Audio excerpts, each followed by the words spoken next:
G'day guys, I'm Adam, the Mini Wall Painter, and in this video I'm going to show you how to blend some colours together and paint some Deathguard Armour.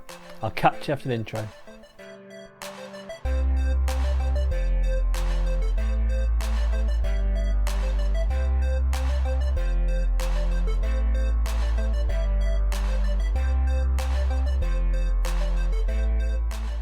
Now before we begin, I need to let you know that this tutorial is going to be broken down into two parts.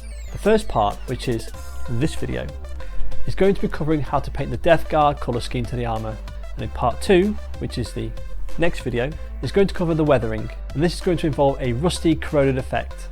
In each video I'm going to demonstrate a different way to blending. In this one it's going to be glazing, and in the other one it's going to be feathering. Now both techniques are quite simple to do. The tricky thing about them though is first of all understanding how to do them, and the second thing is knowing when to use them. Now I plan to answer both these questions in these tutorials, so be sure to give them a good watch so you don't miss anything. Now in both videos I've tried to keep each technique as simple as possible, so you'll be able to watch the technique in action and be like, yep, I understand the mechanics behind it, I can go away on my own Mini and do this myself and actually come out with some decent results. So yeah, let's get on with some painting. So straight away here with the armour completely finished. This is the final result plus weathering. This is what we're going to achieve by the end of this two-part tutorial, all demonstrated on his torso. Now if you look here, we've got the torso painted without the weathering. This is where we're going to get to in this video, in part 1 of this tutorial, the basic Deathguard colour scheme. So to start things off, it's scale 75 Gobby Brown, and we're going to use this to base the entire torso. When I set out to selecting my paints for this effect, my eyes were drawn instantly to this colour for the base tone. It's green, sludgy brown, a colour that just reminds me of not only diarrhea, but a diseased diarrhea. Something your body spews out when it's corrupted by some horrendous virus. Perfect for the Deathguard. Next up we need 3 colours, and it's a 1:1:1 mix of Gobby Brown, Creed Khaki and Pallid Witch Flesh.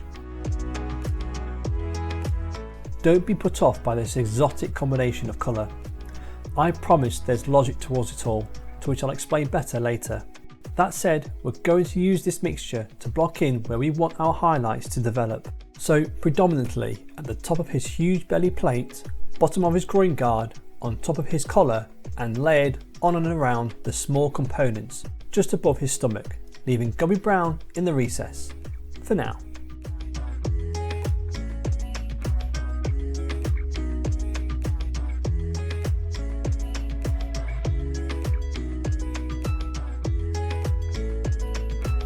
The key to blocking in your tones like this, in preparation for blending, is to apply solid coats. So thin your paint down a little and apply many thin layers to avoid a patchy finish. Next up is a 1:1 mixture of Creed Khaki and Pallid Witch Flesh. This pretty much is our mid-tone, and we're going to block this in like last time, only covering a slightly smaller area.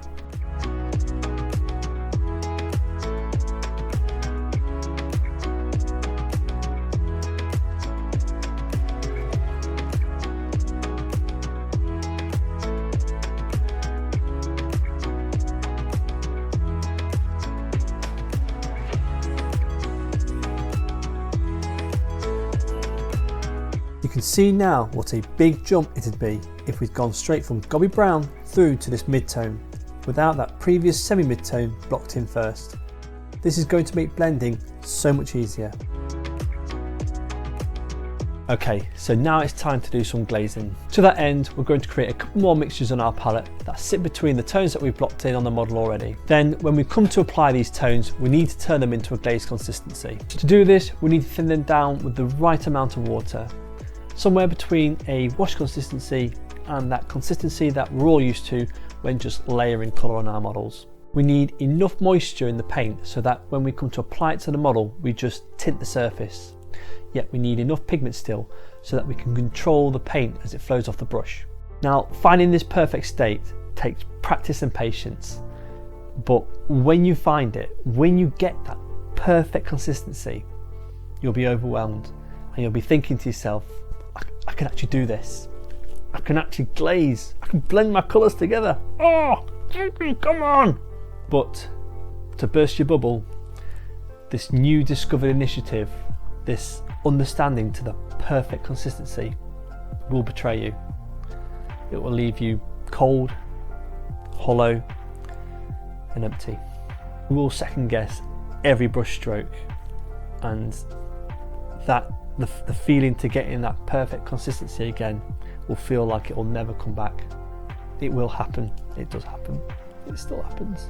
Until one day you'll find that consistency again and you will be back to blending. I promise. You'll lose it, but you'll find it again.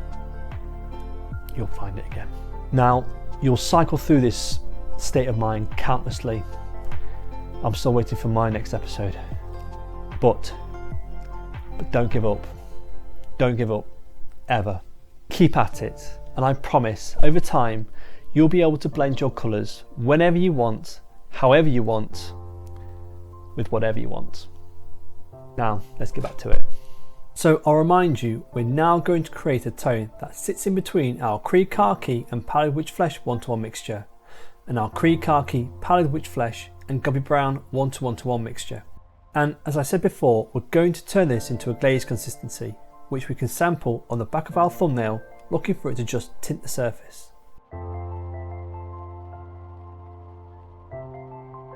We then apply this in short brush strokes, going from the darkest tone to the lightest tone, and to only pass over each small section along where the two tones meet on the model once. Then allow it all to dry before deciding whether or not you need to apply a second pass. It's important that you let it dry first for two reasons. First of all, your eyes may be fooled when determining whether or not you need to make another pass, as paint can appear darker whilst it's wet. Secondly, if you try to glaze again over a wet painted area, you risk pulling apart the pigment that's still drying, causing you other complications. So let it dry and then decide.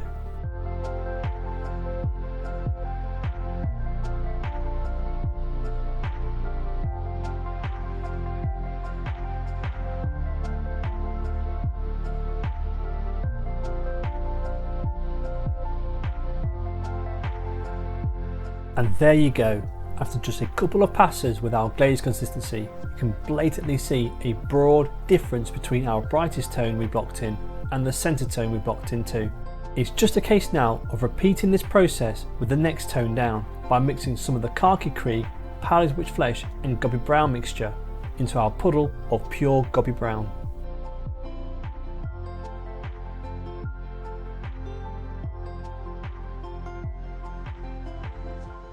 Remember the key points to glazing. Thin your paint with enough water so that it's translucent enough to tint the surface, but not too watery that you can't control the flow of the paint from your brush.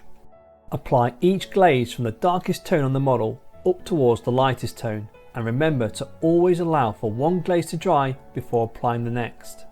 It helps as well to block in on your model as wide a range of tones you can between the lightest tone on your palette and the darkest tone, in order to give you the best chance of success to achieving a smooth blend. If you recall, I blocked in on this model with 3 different tones. If at any point you feel something is slightly off, it's down to your initiative to remedy it by glazing with the appropriate tone at your discretion. Are you all my personal dreams?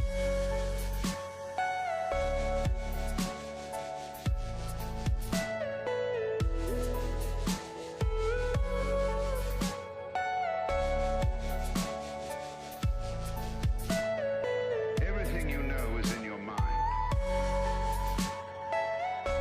Keep in mind that you can go in any direction you want with this glazing process. If you've got all your tones on your wet palette good to go, like I have, you're free to dip in whichever tone you feel would serve you best in whatever area you're working on. And that's the blending completed, and you can see here how well that simple process has worked, just by blocking in numerous tones, followed up by some simple glazing.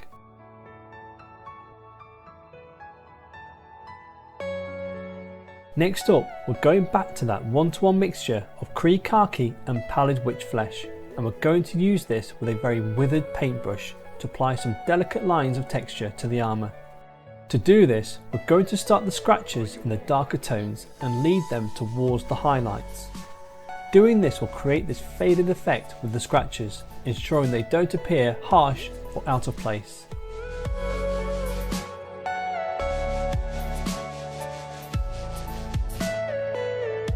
We've applied this texture generically to any areas that are large enough to share the transition from dark to light tones. Now we're going to go back to the Krieg and Pallid mix and use this now to highlight the edges of every panel going. Doing this will help frame the darker tones and the texture, bringing the effect we've created together.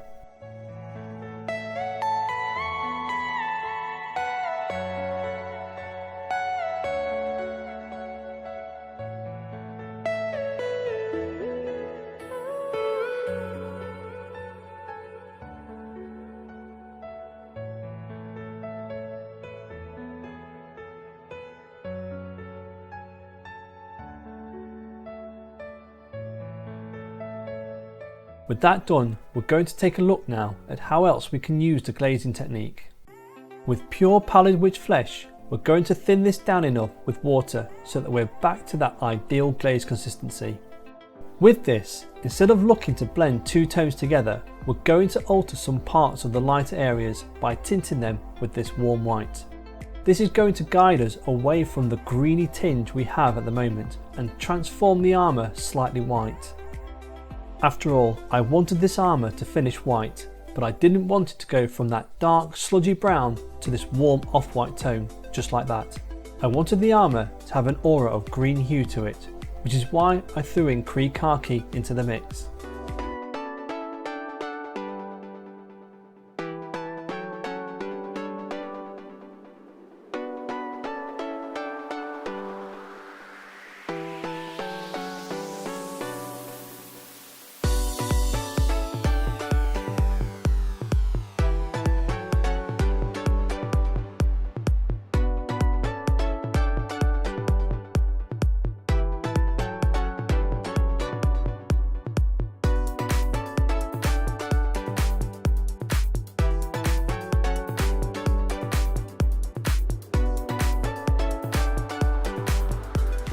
If you're looking now, I just want you to see the difference in the armour after adding in some texture and glazing in some white. It's an opinion, but I really believe the armour looks way better.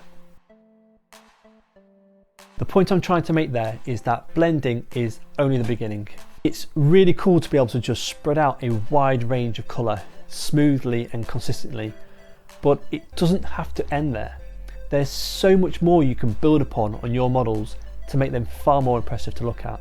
Blending is just a tool, and it's created from a vast range of techniques such as glazing, and it's a tool that we can use to create texture, to create contrast, to create you more options. Now, to recap on glazing, we've got 3 crucial points to remember.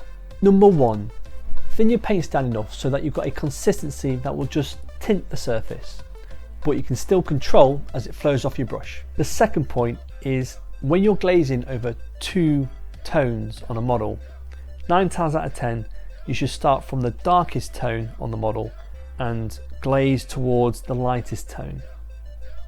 And finally, the third point is once you've applied one layer of glaze, let it dry before considering another one, because when paint's wet it can sometimes look darker, and this will mess with your interpretation as to whether, yep, that'll do, or nah, I need to apply another glaze over it. Alright, thanks for watching everyone. I really do appreciate your time, and I hope that you've learned something from this video. If you want to support the channel, you can by joining me on Patreon. When you join, you'll have access to a wide range of PDF tutorials that I've created over the years, as well as a wider range of video tutorials that you'll find here. Every month I'm always thinking of new ideas and awesome ways to paint things, and I share everything I learn with my patrons. If you look down below, you'll find a link to this master index I created, and it's basically a catalogue that you can download for free, and it lists all the tutorials I've ever made, and you can see there and then if there's anything you're interested in. Final point, if you're new to this channel, you can find me on Instagram at miniwar_painter, where I'm always gobbing off about the models I'm painting, as well as dishing out some useful helps and tips to make your mini painting a better experience. Thanks again for watching everyone. Don't be shy to mix those paints. Ta-ra.